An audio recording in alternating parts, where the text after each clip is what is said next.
अस्सलाम वालेकुम वरहमतुल्लाह। एक भाई कहते हैं कि मेरी नई नई शादी हुई है, तकरीबन 4-5 महीने बता रहे थे, और मेरी बीवी को हबल है, हामिला है मेरी बीवी।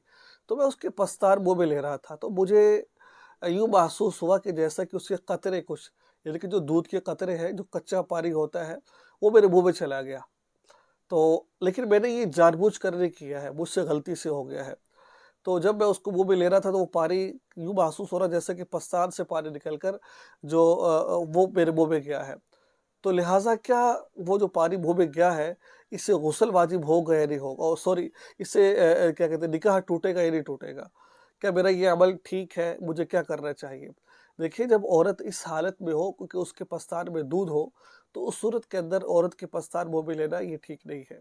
हाँ, अगर दूध नहीं है तो आप उसे एन्जॉय करें, जैसे मर्ज़ी मुँह में लें उसको, जो है उसकी ख्वाहिशात को उभारें, कोई मसला नहीं है। लेकिन जब पस्तान में दूध होगा, उस वक़्त आपने ये काम नहीं करना है। अगर आपसे ये काम हो गया है, अगर चला जाए गलती से हलक में दूध, तो फ़ौरन उसको थूक दिया जाए। तो अगर जो आपने कर लिया है, इस पर तौबा इस्तग़फ़ार करें, माफ़ी माँगे अल्लाह तबारक व तआला से, और आइंदा ना करने का पक्का अज़्म करें। अस्सलामु अलैकुम व रहमतुल्लाह।